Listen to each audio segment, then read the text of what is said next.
My name is Dr. Nalini Kela. My channel name is Sociology Lecture. Today I am prepared the lecture for you. A.R. Desai, the Marxist perspective on the study of Indian. Doctor Desai का भारतीय अध्ययन में मार्क्सवादी परिप्रेक्ष्य। इसके पहले हमने doctor घुरिरे और डॉक्टर श्रीनिवास का भारतीय समाज के संबंध में परिप्रेक्ष्य की अध्ययन किया था। पहले हम डॉक्टर देसाई का जीवन विवरण देखते हैं। आपका पूरा नाम अक्षय कुमार रमनलाल देसाई था। 26 जनवरी 1915 को नाडियाड गुजरात में आपका जन्म हुआ। मृत्यु नवंबर 1994 में बड़ौदा में हुई। देसाई के पिता बड़ौदा में प्रशासनिक अधिकारी एवं साहित्यकार थे। देसाई की आरंभिक शिक्षा बड़ौदा एवं उच्च शिक्षा बम्बई विश्वविद्यालय में हुई। बम्बई में आपने डॉक्टर घुरिरे के निर्देशन में पीएचडी की डिग्री 1946 में ग्रहण की। 1947 में आपका बम्बई विश्वविद्यालय में विभाग अध्यक्ष के पद पर चयन हुआ। मार्क्सवादी परिप्रेक्ष्य के आप अनुयायी थे। 1964 में समाजशास्त्र के तीसरे विश्व अधिवेशन में ग्रामीण समस्याओं के ऊपर शोध पत्र पढ़ा, जिससे उनकी लोकप्रियता में तेजी से वृद्धि हुई। अब हम देखेंगे कि आपने अपने जीवन काल में किन किन रचनाओं का लेखन किया। नंबर 1, भारतीय राष्ट्रवाद की सामाजिक पृष्ठभूमि 1948। नेक्स्ट, भारत में ग्रामीण समाजशास्त्र 1969 में। गंदी बस्तियां तथा भारत का नगरीकरण 1970 में। भारत में कृषक संघर्ष 1979 में। भारत में राज्य तथा समाज 1975 में। ग्रामीण भारत संक्रमण की दशा 1979 में। भारत में विकास का भाग एक मार्क्सवादी उपागम 1984 में। Professor A.R. देसाई ने अपने जीवन काल में विभिन्न शोध पत्र, पत्रिकाएं एवं पुस्तकें लिखी। इन सभी लेखनकार का उद्देश्य भारतीय सामाजिक एवं राष्ट्रीय जीवन की वास्तविकता को समझने एवं समझाने के लिए मार्क्सवादी परिप्रेक्ष्य का सहारा लिया। सत्य तो यह है कि भारत में लंबे समय तक सामाजिक आंदोलन, वर्ग संरचना तथा सामाजिक विरोधाभासों पर प्रकाश नहीं डाला गया था। उपनिवेशिक शासन के दौरान जो आर्थिक परिवर्तन हुए, उनका क्या प्रभाव पड़ा, यही विषय आपने अपने लेखन के द्वारा 1948 से लेकर 1984 तक लिखा। अब हम देखेंगे कि उन्होंने अपने मार्क्सवादी परिप्रेक्ष्य को किस प्रकार से स्पष्ट किया। तो जैसा मैंने आप लोगों को पहले बताया कि डॉक्टर श्रीनिवास और डॉक्टर घुरिरे ने इस संबंध में अपने दृष्टिकोण रखे थे। इसी तरह से प्रोफेसर देसाई ने भारतीय परिप्रेक्ष्य में राजनीतिक, आर्थिक, सामाजिक एवं सांस्कृतिक परिवर्तन को मार्क्सवादी दृष्टिकोण से देखा। प्रोफेसर देसाई का मानना था कि मार्क्सवादी परिप्रेक्ष्य इंडियोलॉजिकल दृष्टिकोण का विकल्प है। प्रोफेसर देसाई का मत था कि भारत की वर्ग संरचना, भारतीय समाज के रूपांतरण, कृषक संघर्ष तथा राज और समाज की जानकारी को समझने के लिए मार्क्सवाद के आधार पर अच्छे से इसे समझा जा सकता है।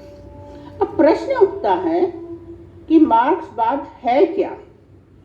तो हम देखते हैं कि कार्ल मार्क्स एक विचारक थे।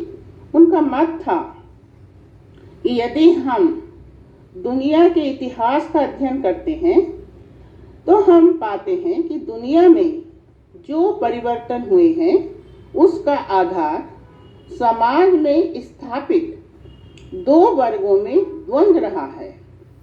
सभी युगों में उत्पादन के साधनों तथा उत्पादन के संबंधों के मध्य अंतर विरोध देखने को मिलता है। यही अंतर विरोध विकास का कारण एवं क्रांति का उत्तरदायी रहा है। भारतीय समाज की संरचना, विकास, संघर्ष, आंदोलनों का कारण मार्क्सवादी उपागम से समझना अनिवार्य है। उसको समझने के लिए हमें निम्न तत्वों पर ध्यान देना होगा। पहला, ऐतिहासिक द्वंद्व पद्धति। दूसरा, मार्क्स और एंजेल का अध्ययन। तीसरा, लियोन टॉल्स्टॉय का प्रभाव। और चौथा, भारतीय समाज का अंतर विरोध एवं आंदोलन। तो डॉक्टर देसाई ने अपने अध्ययन में इन चार तत्वों को, जिससे वो प्रभावित थे, स्पष्ट करने की कोशिश की है। उन्होंने भारत के मध्यकाल से आधुनिक काल के उदय की विवेचना की है।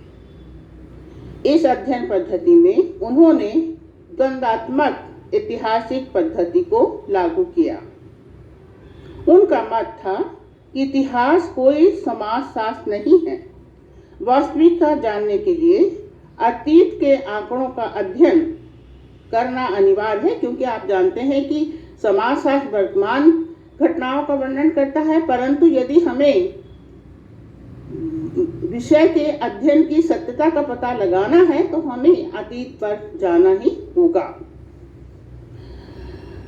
ताकि वास्तविकता का पता लग सके। भारतीय इतिहास की नींव उत्पादन के तरीकों पर आधारित है।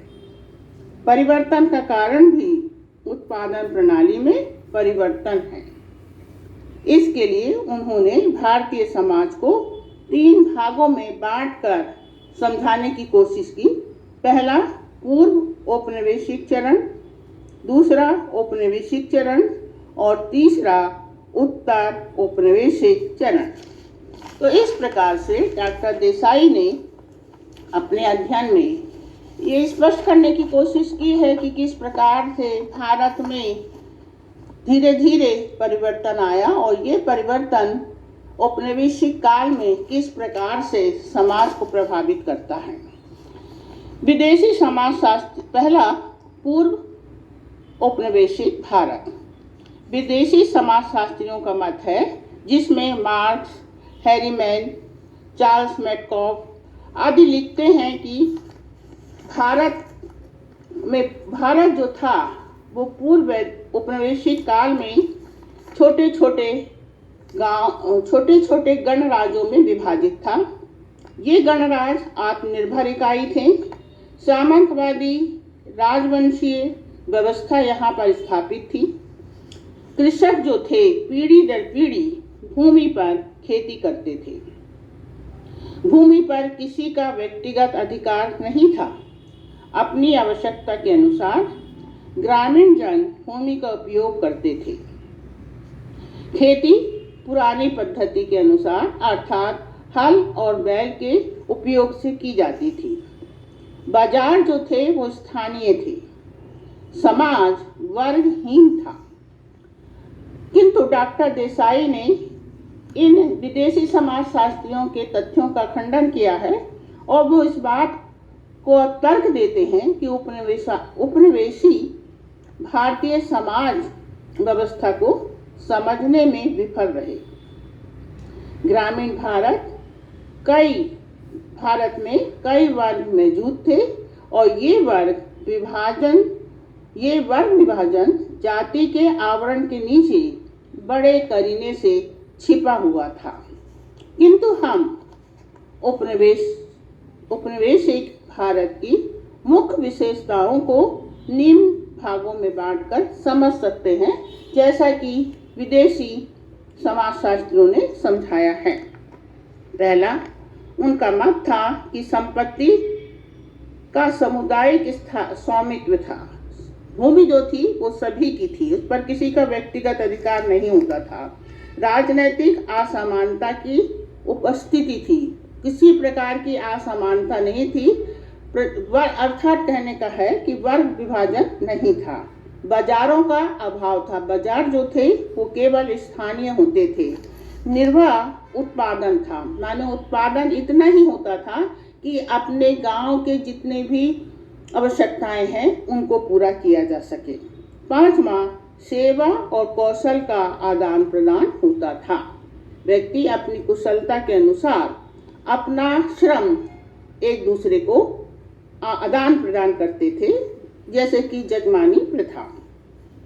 तो ये स्थिति जो है उपनिवेशिक भारत के पहले की है, परंतु धीरे धीरे वो कहते हैं जैसे ही ब्रिटिश शासन का यहाँ पर आगमन होता है, तब भारत में जो सामाजिक परिवर्तन होता है, भारतीय समाज का जो रूपांतर होता है, वो किस प्रकार से हुआ। तो हम देखते हैं, पहला जो है ब्रिटिश शासन का आरंभ। ब्रिटिश शासन के आरंभ के बाद ही भारत में परिवर्तन दिखाई देता है। पूंजीवादी व्यवस्था की शुरुआत हो जाती है। अंग्रेजों ने यहाँ पूंजीवाद का आरंभ किया। सामंतवाद की समाप्ति, पुरानी व्यवस्था पतन हो गई। जितनी भी पुरानी व्यवस्था थी वो समाप्त हो जाती है और नई व्यवस्था का शुभ आरंभ होता है। उत्पादन के साधन एवं वित्तीय व्यवस्था में परिवर्तन दिखाई देता है, अर्थात सामाजिक संबंध एवं सामाजिक संरचना में बदलाव। नए वर्गों का जन्म, जैसे पूंजीपति, कृषक वर्ग और मजदूर कृषकों का उदय। नेक्स्ट, शहरीकरण का विकास। नए वर्ग जैसे कि किराएदार, व्यापारी वर्ग, वकील, इंजीनियर, इस प्रकार से नए वर्ग हमें दिखाई देते हैं। कृषि के साधन एवं लगान व्यवस्था में परिवर्तन, गरीबी एवं शोषण में वृद्धि, नए जमींदार वर्गों का उदय, कृषि का व्यापारीकरण। अभी तक हमने जो देखा उसमें हम पाते हैं कि कृषि जो थी वो सामुदायिक थी, उसमें किसी प्रकार का व्यवसाय लेन देन नहीं होता था।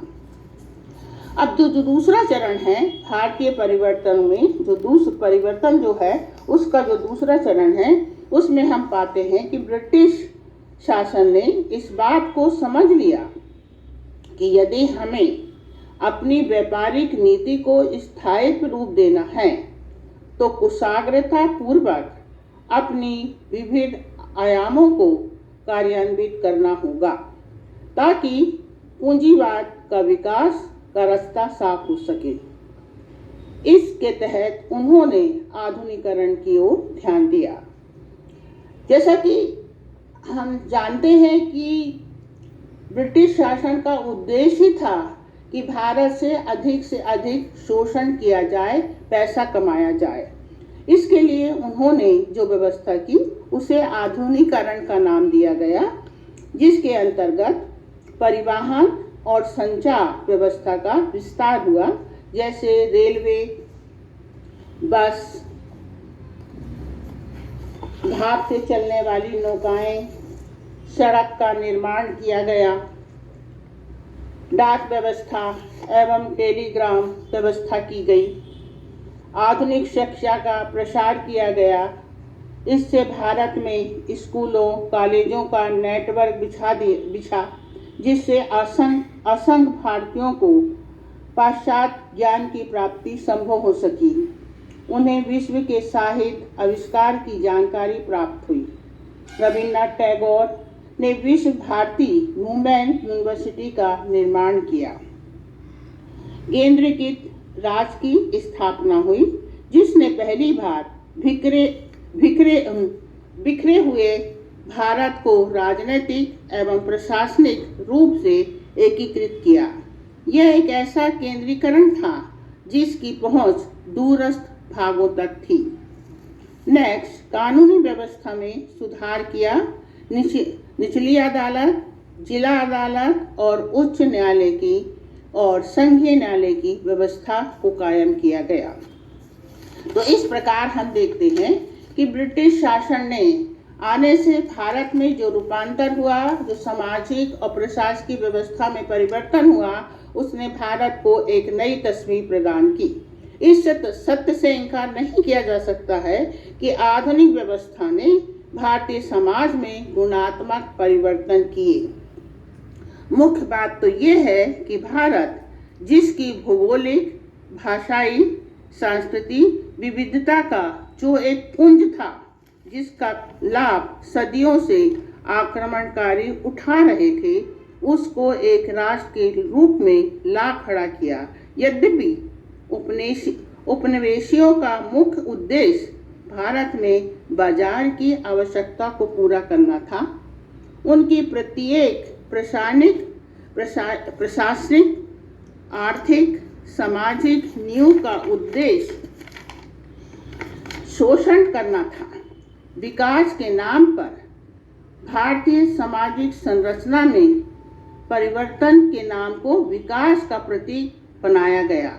वास्तव में उनका अप्रत्यक्ष उद्देश्य इंग्लैंड के कारखानों के लिए कच्चे माल का आयात और उत्पादित माल का भारत में निर्यात करना था।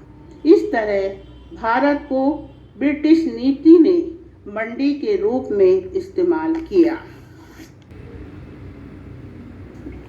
नेक्स्ट पॉइंट, राष्ट्रवाद का उदय।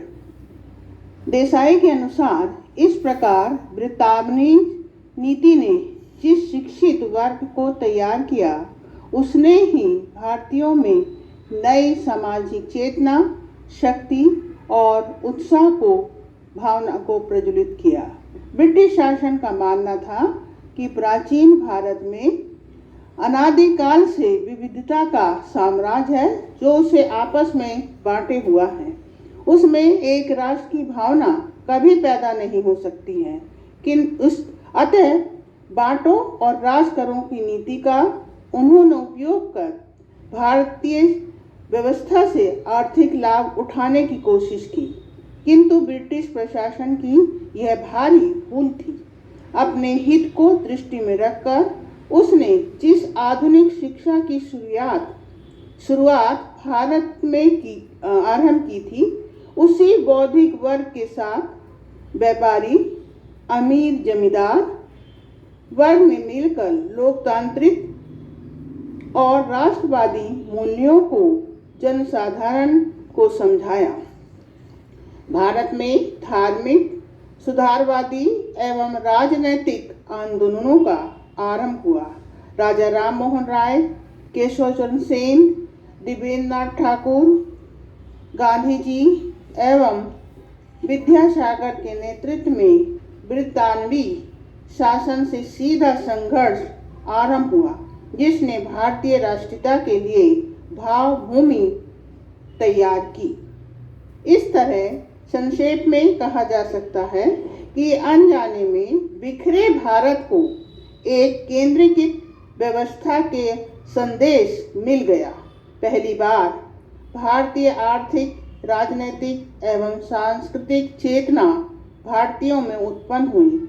लोगों ने धर्म, जाति, क्षेत्र एवं भाषा से ऊपर उठकर एक राष्ट्र के महत्व को स्वीकार किया। रजनीपाल दत्त ने अपनी पुस्तक इंडिया टुडे में भारतीय राष्ट्रवाद को ब्रिटिश शासन की संतान कहकर संबोधित किया। प्रोफेसर देसाई ने इन्हीं तथ्यों को अपने लेखन में पूर्ण रूप से स्पष्ट करने की कोशिश की है। अब यदि आपको मेरा वीडियो अच्छा लगा है तो आप एकदम से उसे लाइक कीजिए, शेयर कीजिए, सब्सक्राइब कीजिए और कमेंट्स ज़रूर कीजिए, क्योंकि आपके कमेंट्स ही हमें उत्साह प्रदान करते हैं। धन्यवाद।